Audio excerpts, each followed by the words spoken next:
సమ్మెన విరమణ రెండుగా చీలిన ఆర్టీసీ సంఘాలు జాక్ ఆధ్వర్యంలో కవాతు. మరోవైపు మంత్రి పొన్నంతో జేఏసీ నేతల భేటీ.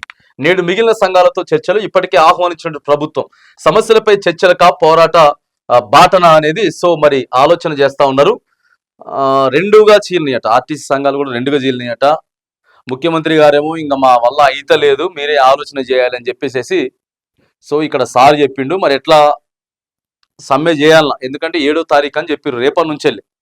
ఇవాళ ఇంకో కొంతమందితో కూడా గౌరవ మంత్రి పొన్నం ప్రభాకర్ అయితే చర్చలు జరుపుతా ఉన్నారు. చర్చలు జరిపినటువంటి నేపథ్యంలో మరి కనీసం మెయిన్ డిమాండ్స్ 1 లేదా 2 అయినా సరే వాటిని తీర్చేటటువంటి ప్రయత్నం అయితే చేయండి. మరి ఒక పక్క కార్మికులు కూడా ఆలోచన చేయాలి. ఎందుకంటే మెయిన్ డిమాండ్స్ ఏవైతే ఉన్నాయో 1, 2కి ఓకే చెప్పిన తర్వాత కొంత ఆలోచన చేయండి, కొంత సమయం ఇచ్చేటటువంటి ప్రయత్నం అయితే చేయండి ప్రభుత్వానికి. ఎందుకంటే ఆ పరిస్థితి అయితే బాగాలేవు, కొద్దిగా అటు ఇటు అవుతా ఉన్నది. కాబట్టి మరి ఉద్యోగ సంఘాల నేతలు కూడా జర ఆలోచన చేయాలి.